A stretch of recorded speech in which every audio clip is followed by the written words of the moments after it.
Topic के साथ मिला के पढ़ना है और इसको सेपरेटली इन एक्सक्लूसिविटी भी आपने इस टॉपिक को देखना है। हम देखते हैं कि साउथ चाइना सी की इंपॉर्टेंस क्या है। सबसे पहले इसमें जो है वो एशियान कंट्रीज है, ASEAN countries, association of South East Asian nations और चाइना, ये इसको बॉर्डर करते हैं। Vietnam, Philippines, Taiwan, Brunei, Malaysia, Indonesia. इसका जो एरिया है वो है 3500,000 स्क्वायर किलोमीटर, यानी 3.5 स्क्वायर किलोमीटर का ये ओशन है, एक पूरे का पूरा एक छोटा सी है।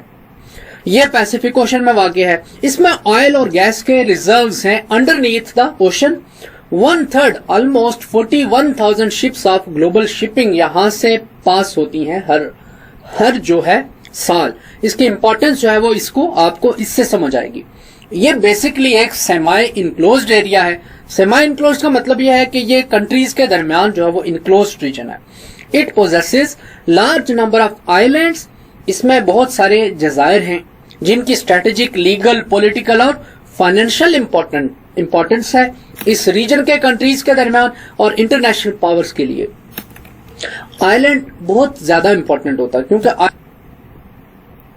में मिलिट्री बेस के लिए जगह प्रोवाइड करता है, आपको आबादकारी के लिए, आपको आबदोजों के लिए डॉक होने के लिए पोर्ट्स प्रोवाइड करता है, तो आपको रिफ्यूलिंग के लिए जो है वो एक सप्लाई स्टेशन या रिफ्यूलिंग स्टेशन के लिए जगह प्रोवाइड करता है। तो आइलैंड बहुत ज्यादा इंपॉर्टेंट होते हैं। आइलैंड समुद्र के अंदर एक ग्लोबल पावर की आउटपोस्ट होती है जहां पर वो अपना बेस बना के बैठ सकता है। अब डेगो गार्शिया आइलैंड है या परासल आइलैंड्स हैं या अंडमान और निकोबार आइलैंड्स हैं या सोलोमन आइलैंड्स हैं, दुनिया में बहुत सारे हजारों आइलैंड्स हैं और उनमें से one of the most important islands, one of the most contentious islands, they are in the South China Sea reason.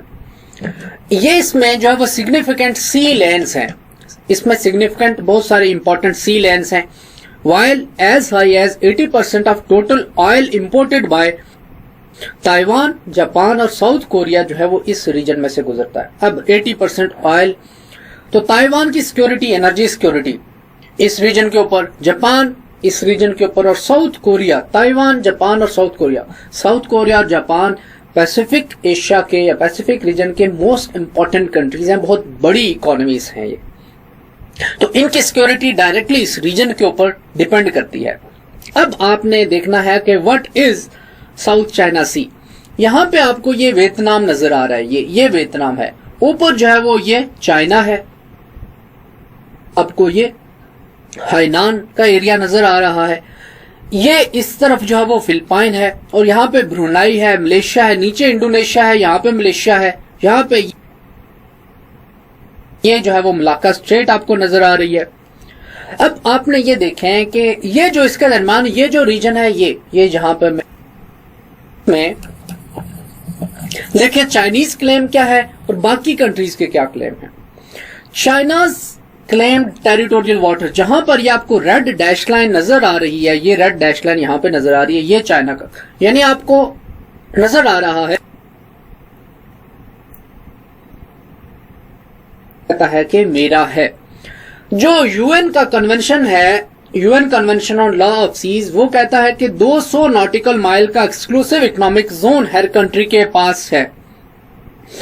अब यह अगर आप 200 नॉटिकल माइल्स का एक्सक्लूसिव इकोनॉमिक जोन बनाएं तो ये लाइन बन रही है। अब ये जो रीजन है ये किसके पास आएगा? वियतनाम के पास।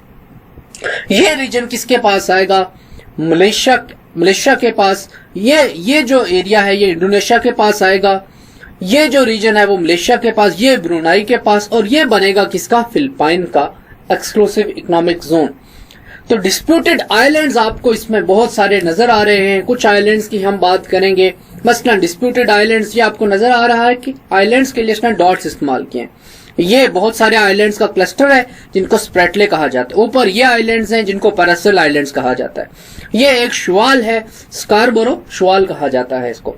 शुआल जो है वो समुद्र में सेटलमेंट या समुद्र में सी को रिक्लेम करके जो आप जगह बनाते हैं उसको शुआल कहा जाता है। यूएसएनएस इम्पेकेबल वो यहाँ पे इस रीजन में बेस्ड है। अगेन यहाँ पे जापान भी है, फिलीपाइन भी है, ताइवान भी है, जो सारे के सारे यूएसए के, यूनाइटेड स्टेट्स ऑफ अमेरिका के स्ट्रेटेजिक एलाइज हैं। तो अब यहाँ पे यूएस की नेवल प्रेजेंस भी है इसी रीजन में। यूएसए का जो है वो पैसिफिक फ्लीट मौजूद है, पैसिफिक फ्लीट, जिसको कमांड करता है पैसिफिक कमांड, जिसकी मैंने पिछले लेक्चर में बात की थी। अब डिस्प्यूटेड टेरिटरीज को आपने देखना है साउथ चाइना सी रीजन में। South China Sea is potentially rich in oil and natural gas deposits. अब इसमें डिस्प्यूटेड रीजन्स कौन से हैं? पारासल आइलैंड जो हैं वो है एरिया है around and claimed by both Japan and Vietnam. तो पारासल आइलैंड जापान और वियतनाम के दरमियान बोन ऑफ कंटेंशन बने, चाइना और वियतनाम के दरमियान बोन ऑफ कंटेंशन बने हुए हैं। China moved its giant oil rig close to the Paracel Islands between May 2 and 7। तो ये वहां पे हर दूसरे दिन की बात है, वहां पे हर दूसरे दिन ये वाकया होता है कि एक कंट्री जो है वो अपने नेवल वेसल्स किसी आइलैंड की हदूद में से गुजार देता है, या किसी दूसरे कंट्री के टेरिटोरियल वाटर्स में से गुजार देता है, या किसी दूसरे कंट्री की एक्सक्लूसिव इकोनॉमिक जोन में जाकर शिपिंग कर देता है, या वहां पे ऑयल रिग्स एस्टेब्लिश कर लेता है, या वहां पे सी रेक्लेमेशन हो रही है। तो ये सारा कुछ जो है वो साउथ चाइना सी में हम देखते हैं कि हो रहा है। दूसरी तरफ जो है वो स्प्रेटले आइलैंड्स है। स्प्रेटले आइलैंड्स आपने देखा कि ये जो क्लस्टर ऑफ आइलैंड्स है, बहुत सारे जो आइलैंड्स हैं जो ब्रुनाई और फिलिपाइन की जो कोस्ट है इनके करीब वाक़े हैं। अब इनके ऊपर जो है वो 6 कंट्रीज के क्लेम हैं, जिनमें से चाइना भी एक है। बाकी फिलिपाइन, ब्रुनाई, मलेशिया वगैरह इनकी भी और वियतनाम इनके भी क्लेम्स हैं, और इन्होंने बाज आइलैंड्स के ऊपर कब्जा भी किया हुआ है डिफरेंट कंट्रीज में।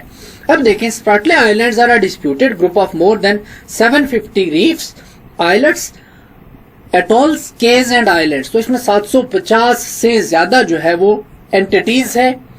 There is also a dispute over the Spratly Islands. The 6 economies making claims to various islands are China, Vietnam, Taiwan, Malaysia, Brunei and Philippines। तो ये 6 कंट्रीज जो हैं इनके जो है वो आपस में क्लेम्स हैं।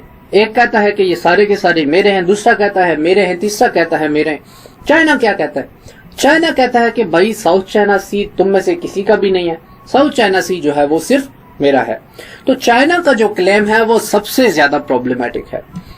जो association of South East Asian Nations है, एशियान जिसको आप कहते हैं, एशियान के ये जो बाकी कंट्रीज हैं, ब्रुनाई, मलेशिया, ताइवान वगैरह, ब्रुनाई, मलेशिया वगैरह, और ये वियतनाम हो गया, फिलिपाइंस हो गया, ये कंट्रीज जो हैं ये शायद इन मसाइल को आपस में हल भी कर लें, लेकिन चाइना के सारे साउथ चाइना सी के ऊपर क्लेम्स की वजह से इस रीजन में ये मसला जो है वो एवर प्रेवलेंट है। फिर यूएसए की इन्वॉल्वमेंट इस रीजन में बहुत ज्यादा है। मैंने आपको बताया था फिलिपाइन में यूनाइटेड स्टेट्स की फोर्सेस मौजूद हैं, डीमिलिटराइज्ड जोन में यूएसए की फोर्सेस मौजूद हैं, जापान में ओकिनावा बेस के ऊपर जो है वो 50,000 यूएस के ट्रूप्स मौजूद हैं, यूएसए के ट्रूप्स जो है वो सिंगापुर में मौजूद हैं, यूएसए के ट्रूप्स जो हैं वो ऑस्ट्रेलिया में मौजूद हैं। तो इस सारे रीजन में आपको नजर आता है कि यूएसए के जो ट्रूप्स हैं वो प्रेजेंट हैं। अब उन ट्रूप्स की प्रेजेंस में, और चाइना के तो करीब है ये रीजन साउथ चाइना सी, यहाँ पे आप देख सकते हैं कि साउथ चाइना है। तो चाइना की प्रॉक्सिमिटी की वजह से और यहाँ पे यूएसए की प्रेजेंस की वजह से दोनों जो ग्लोबल पावर्स हैं उनके दरमियान एक तरह की फ्रिक्शन मौजूद है। अब उस फ्रिक्शन में इंटरेस्टिंगली पिछले 15-20 सालों में या उससे पहले से भी बुनियादी तौर पर यह मसला हाईलाइट तब से ज्यादा होना शुरू हुआ जबकि चाइना एक इकोनॉमिक और मिलिट्री पावर बना, और चाइना एक इकोनॉमिक पावर पिछले 15-20 सालों में ही बना है। अब 2030 तक जबकि प्रेडिक्शंस हैं कि चाइना जो है वो यूएसए को रिप्लेस कर लेगा as largest economic power of the world, तो उसके बाद से इन कंट्रीज के दरमियान मसाइल जो है वो ज्यादा बढ़ रहे हैं। और एक जो इनके दरमियान जो है वो एरिया ऑफ रेसलिंग जो है वो है साउथ चाइना सी। अब साउथ चाइना सी में यूएसए के साथ आसियान के ऑलमोस्ट सारे के सारे कंट्रीज ही रहे हैं। तो ये ब्रुनाई, मलेशिया, वियतनाम, फिलिपाइंस वगैरह, साउथ कोरिया, जापान, ये सारे के सारे और यूएसए मिलके जो है वो चाइना का ये जो साउथ चाइना सी के ऊपर क्लेम है, जिसको चाइना कहता है 9 डैश लाइन्स, इसके साथ इनके आपस में कंपीटिंग क्लेम्स हैं। अब कंपीटिंग क्लेम्स चाइना ये 9 लाइन्स ड्रॉ करता है। अब ये आपको नजर है, पहली लाइन, दूसरी लाइन, तीसरी, चौथी, पांचवी, छठी, सातवीं, आठवीं और नवीं। चाइना कहता है कि इन 9 लाइंस के दरमियान का जो साउथ चाइना सी का एरिया है वो मेरा है। अब इंटरेस्टिंगली आप इसको देखें कि ये जो वियतनाम के साथ जो ये लाइन नजर आ रही है, और दूसरी तरफ ये इंडोनेशिया के बॉर्डर के साथ से गुजर रही है, तीसरी तरफ ये मलेशिया के बॉर्डर के पास से गुजर रही है, ब्रुनाई के बॉर्डर के पास से, फिलिपाइन के बॉर्डर के पास से और ताइवान के बॉर्डर के पास। तो यानी कि ये जो 9 डैश लाइन्स हैं और जो चाइनीज क्लेम है वो इस रीजन में आसियान के बाकी तमाम जो कंट्रीज हैं उनके क्लेम्स को ओवररन कर देते हैं। यानी चाइना साउथ चाइना सी के ऊपर सिर्फ अपना क्लेम मानता है और कहता है कि बाकी किसी का कोई क्लेम नहीं है।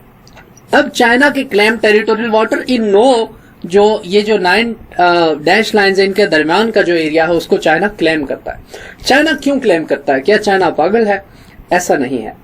चाइना इस रीजन को इसलिए क्लेम करता है कि चाइनीज क्लेम की जो रीजन है वो है आज से 2000 साल पहले तक की, 2000 साल से लेकर, यानी सन अगर आप 1 BC से बात करें, 1 CE से बात करें, क्रिश्चियन एरा से बात करें, तो तब से मैंने आपको पहले बताया कि चाइना हमेशा से चाइना में एम्पायर्स रहे हैं।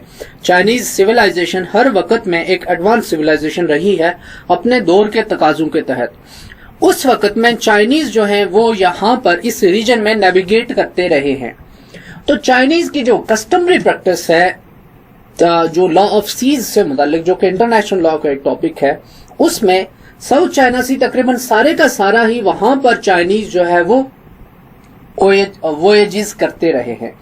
ये ओशनिक कंट्रोल यहाँ पे एक्सरसाइज करते रहे हैं और इस सारे रीजन को वो अपने रीजन के तौर पे, अपने समुद्र के तौर पे इस्तेमाल करते रहे हैं। अब उससे मुताल्लिक कुछ डॉक्यूमेंट्स भी, हिस्टोरिकल डॉक्यूमेंट्स जो है वो चाइनीज प्रोड्यूस करते हैं। लेकिन अब जो है जो यूएन का कन्वेंशन है लॉ ऑफ सीज का, वो कुछ और कहानी सुनाता है। वो क्या कहानी सुनाता है उसके ऊपर मैं बात करूंगा। अब जो यूएन का कन्वेंशन है on the law of seas, वो क्या कहता है वो थोड़ा सा आपको बताते हैं। यूएन का कन्वेंशन आता है लॉ ऑफ सीज के ऊपर। 2 कन्वेंशन है, एक है 1958 का कन्वेंशन और एक है 1982 का कन्वेंशन। अभी 1982 का कन्वेंशन है लॉ ऑफ सीज के ऊपर, वो रेलिवेंट है।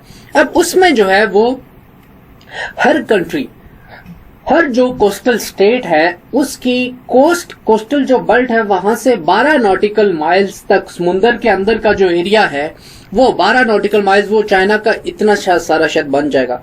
तो 12 नॉटिकल माइल्स तक का जो एरिया है वो उसके टेरिटोरियल वाटर्स हैं, जिसके ऊपर कोस्टल स्टेट को वैसे ही अख्तियार हासिल है जैसे उसको अपनी टेरिटरी के ऊपर अख्तियार हासिल है। और फिर ये कोस्टल बेल्ट से लेकर तकरीबन 200 नॉटिकल माइल्स तक समुंदर के अंदर उसको एक्सक्लूसिव इकोनॉमिक जोन है उसका, जिसको EEZ कहा जाता है, एक्सक्लूसिव इकोनॉमिक जोन। और एक्सक्लूसिव इकोनॉमिक जोन में कोस्टल स्टेट, मिसाल के तौर पे चाइना की बात करते हैं, उसको जो है वो एक्सक्लूसिव इकोनॉमिक राइट्स हासिल हैं, फिशिंग के राइट्स हासिल हैं, नेविगेशन वगैरह के राइट्स हासिल हैं, वहां पे एक्सप्लोरेशन के राइट्स हासिल हैं, पेट्रोलियम एक्सप्लोर कर रहे हों या मिनरल रिसोर्सेज एक्सप्लोर कर रहे हों या इकोनॉमिक एक्टिविटी के लिए कोई भी काम कर रहे हो। अब अगर आप ये जो दोनों डिस्ट्रीब्यूशंस हैं जो कि यूएन कन्वेंशन और लॉ ऑफ सीज देता है उसको सामने रखें, तो ये जो रीजन है, ये जो वियतनाम के बॉर्डर के साथ लग रहा है, ये जो साउथ चाइना सी का पार्ट है वो वियतनाम का बनता है यूएन कन्वेंशन और लॉ ऑफ सीज के मुताबिक। लेकिन चाइना 9 डैश लाइन्स के अंदर इसको भी क्लेम करता है।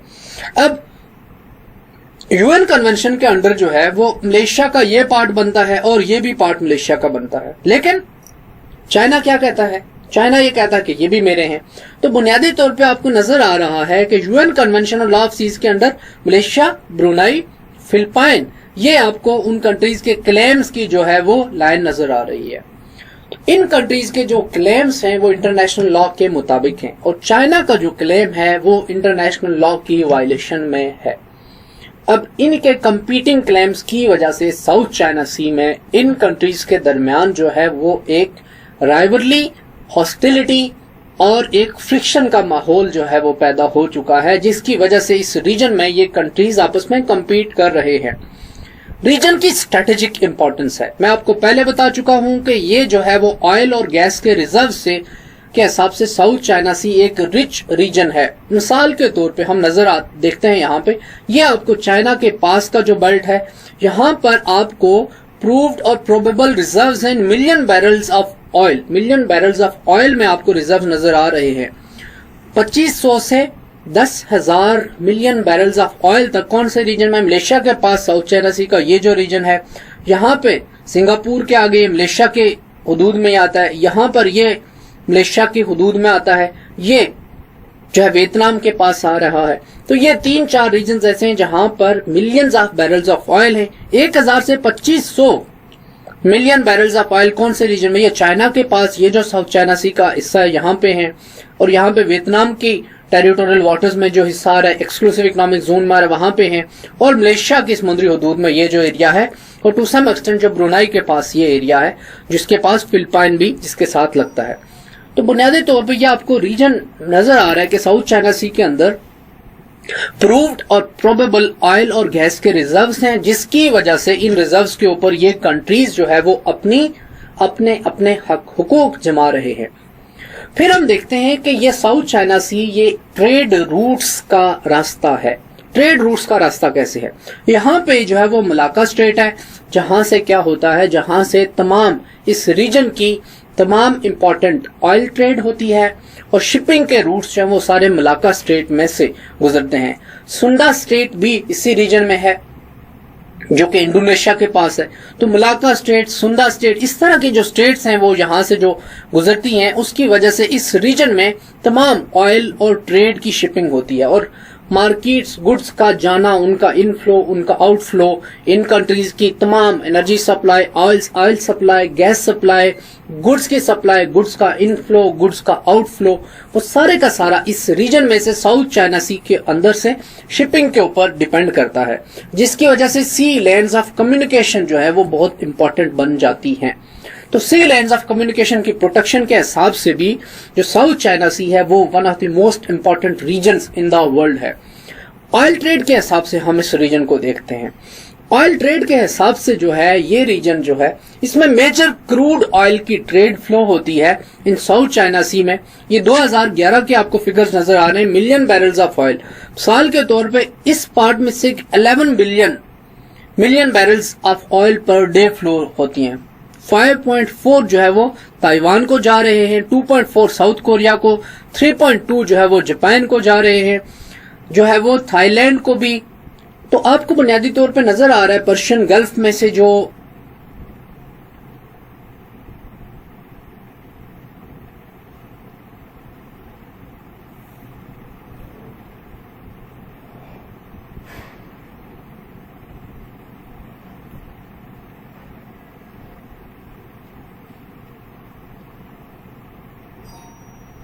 ट्रेड हो रही है ऑयल की, वो सारी इस रीजन में से गुजरती है।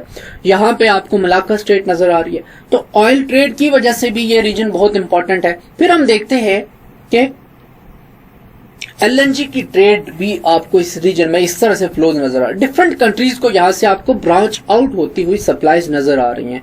ऊपर जापान को जा रही है, साउथ कोरिया को जा रहा है, ताइवान को जा रहा है, चाइना को जा रही है। हर कंट्री के अपनी पोर्ट्स हैं। यहाँ पे जो है वो थाईलैंड को जा रही है। तो अब जो कंट्री, जिस भी कंट्री के पास साउथ चाइना सी है, वो यहां से शिपिंग के तमाम रूट्स को कंट्रोल करेगा। तो ये सिर्फ ऑयल और गैस की और रिसोर्सेज के ऊपर जंग की बात नहीं है, ये समुद्री रास्तों के ऊपर कंट्रोल की बात है। तो यानी ये आप इससे समझ सकते हैं कि इससे एक कंट्री कितना इकोनॉमिक बेनिफिट हासिल कर सकता है।